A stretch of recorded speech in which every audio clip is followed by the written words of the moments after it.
He never lost a battle, not one, in 13 years of constant war. But the man who conquered Persia, Egypt, and the edges of the known world couldn't conquer his own mind. He murdered his best friend. He burned cities for sport. He wept like a child and then killed again. This is not the Alexander they taught you. This is the one they buried. Welcome back to the Psycho-Noir, where we don't just study history. We study the psychology behind history, the hidden patterns, the dark drives, the minds that shape the world, and the fractures inside them. Today, Alexander the Great, not the legend, the psychology, the manipulation, the paranoia, the God complex, the slow psychological collapse of a man the world called invincible. Let's go. Every dark mind has an origin. Alexander's started at home. His father, Philip II, cold, calculating, militarily brilliant, rarely present, never impressed. His mother, Olympias, obsessive, possessive, and psychologically suffocating. From birth, she told Alexander one thing, over and over: you are the son of Zeus. You are divine. You are not like other men. Now, in modern psychology, we understand exactly what that does to a child. When a parent consistently tells a child they are exceptional beyond reality, they don't build confidence. They build a fragile self hidden beneath a grandiose mask.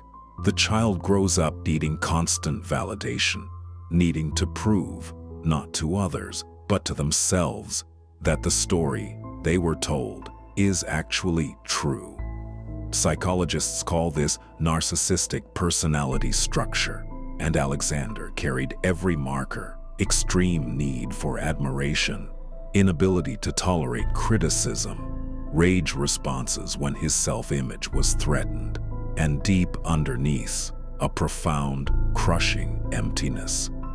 His father Philip never truly validated him. Even when Alexander held Macedon together at 16, while Philip was at war, Philip's response wasn't pride, it was a warning: find your own kingdom.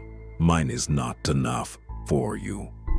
Meant as a compliment, but received by a psychologically fragile teenager as rejection. That wound never healed. He spent the rest of his life trying to fill it with conquest, with glory, with blood.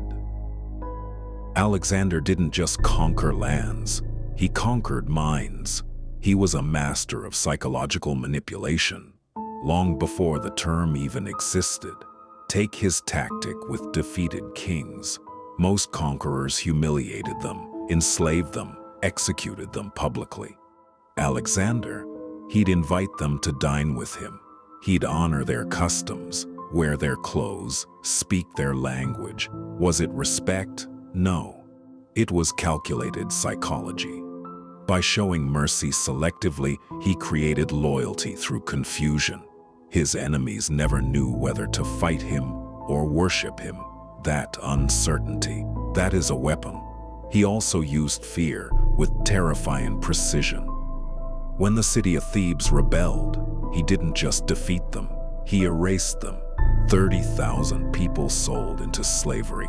The entire city razed to the ground. He left one house standing, the poet Pindar's home.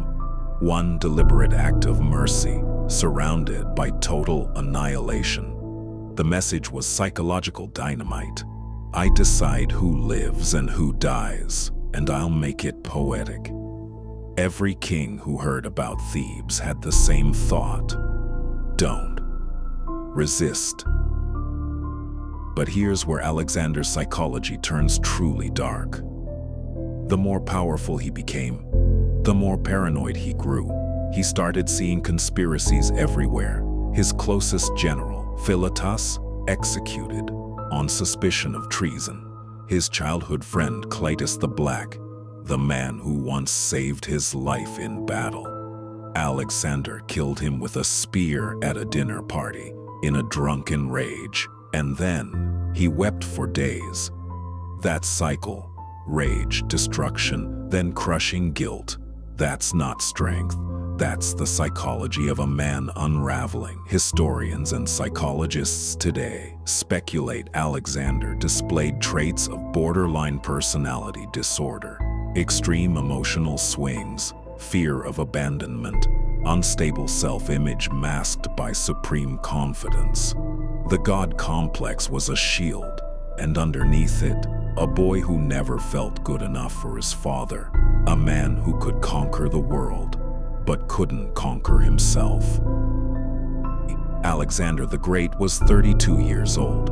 After a night of heavy drinking, he fell gravely ill. For 12 days, his body failed him. The man who had never lost a battle, slowly losing the only war that mattered. He couldn't speak. He couldn't move. His soldiers reportedly filed past him, one by one, in silence, and he could only acknowledge them with his eyes. He died on June 10th, 323 BC. The cause? Still debated. Typhoid fever, complicated by alcohol abuse. Poison, possibly administered by his own men. Or perhaps, his body simply gave out under the weight of everything he'd done to it. But here's the darkest detail of all.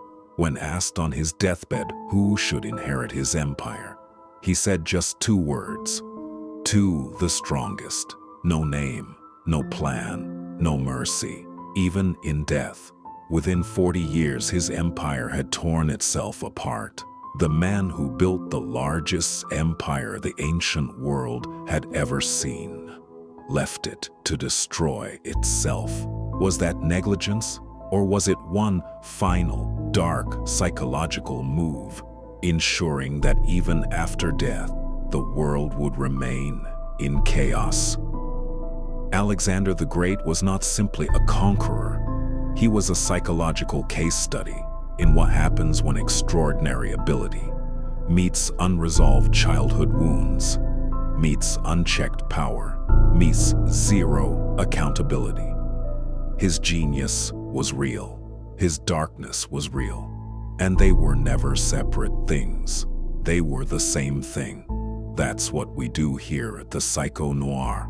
We study the greatest minds, not to worship them, but to understand them, because in their brilliance and their fractures, there are patterns.